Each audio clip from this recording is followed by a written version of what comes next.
with that perspective. I want to, on that note, bring in our next guest, Aparajita Sarangi, Member of Parliament, joins us on the broadcast. She was part of Sanjay Kumar Jha's delegation that visited Singapore, Japan, South Korea, Malaysia and Indonesia. Ms. Sarangi, you were a part of a 14-day outreach across Asia, ma'am. What was the message that has been presented by our delegation to these countries?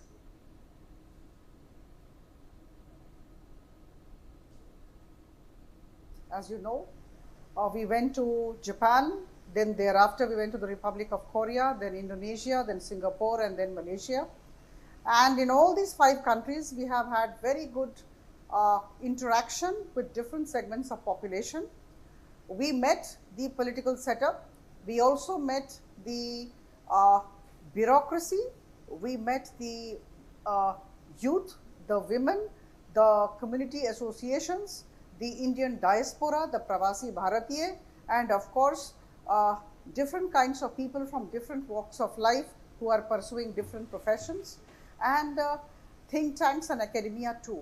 And the best part was, very emphatically, we put forward our points against Pakistan and our viewpoint with regard to terrorism in India.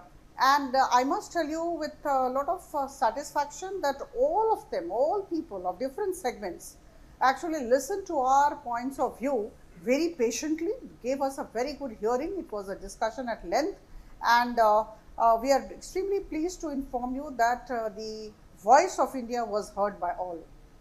Okay, Ms. Sarangi, then that begs me to ask the next question. Would you say that the objectives of the visit have been met? Did you see unequivocal support from all of these nations against terrorism? Certainly, I would say that the visit was highly successful, and we had gone with a mandate. The mandate was to communicate to them India's stance on cross-border terrorism, one. And number two, we wanted to tell them that now there is new normal policy in India. Now we have zero tolerance for terrorism, and we wanted in this context to solicit their support, and everywhere they came forward to extend their support to us. We also told them that Pakistan was a habitual offender.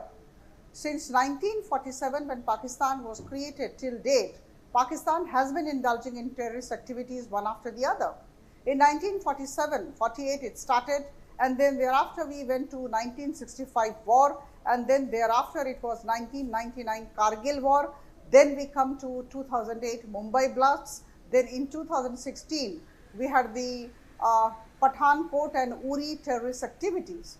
Then in 2019 the Pulwama attack was there, and ultimately in 2025 the Pahalgam reprehensible act of terrorism took place. So I think one after the other Pakistan has been doing this to create an atmosphere of instability, unrest in the country, and that is why in fact we have all, we talked in one voice, we talked in one language irrespective of our different political affiliations, and requested all of them to condemn not only terrorism but also Pakistan's habit of nurturing and promoting terrorism. Okay, Ms. Sarangi, I also want to understand from you, ma'am. We've learned that Pakistan made a request to Malaysian authorities and officials to cancel all our delegation meetings, citing Islamic solidarity. How do you find this approach, and what can you tell us about the message that was then received from Malaysia during your visit?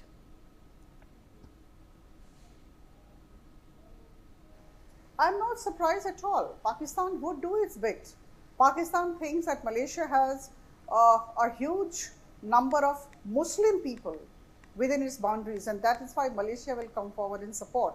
But I can say with a lot of pride and lot of conviction at my command that India is respected everywhere.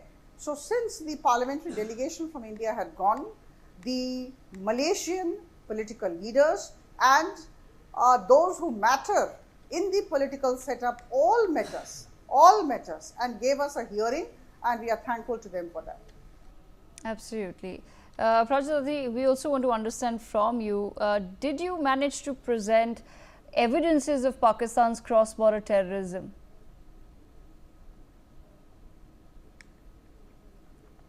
See, there has to be a linkage between development and peace, and this linkage we put forth before them very emphatically.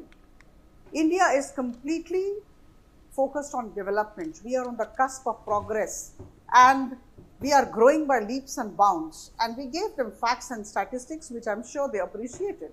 We are the 4th largest economy in the world, and in course of time we are going to be the 3rd largest economy, keeping into the kind of progress that we are making. And the GDP growth rate currently is 6.4%. And we have a huge foreign exchange reserves to the tune of $690 billion.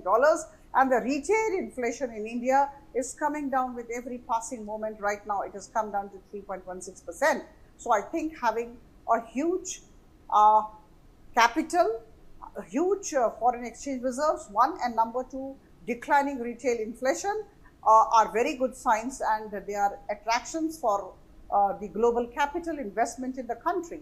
And that is why, in fact, since we are focused on development, we do not want anybody, whether inside or without, to disrupt the peace of the country.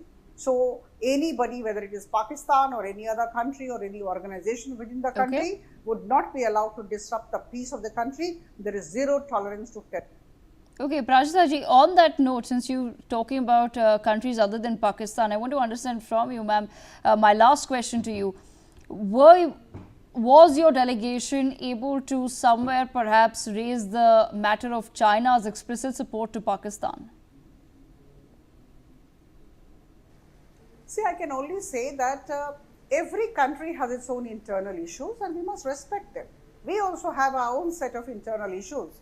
So I think without compromising with our priorities, we have to help others. And that's what we felt everywhere. All the countries have their own internal issues. But despite those internal issues, despite their equations, they have been good enough to listen to us and to express their support to us. And for that matter, we are all grateful to them. And everywhere we felt that they had tremendous regard for India. And I think that's the salute to our foreign policy and the leadership of Prime Minister Modi at the global level. Ms. Sarangi, thank you so much, ma'am, for joining us on NewsX to give our viewers that glimpse into what the delegation was truly up to. On that note, joining me next on the broadcast is Dr. Ashok Mittal, AAP Member of Parliament, who was part of Kali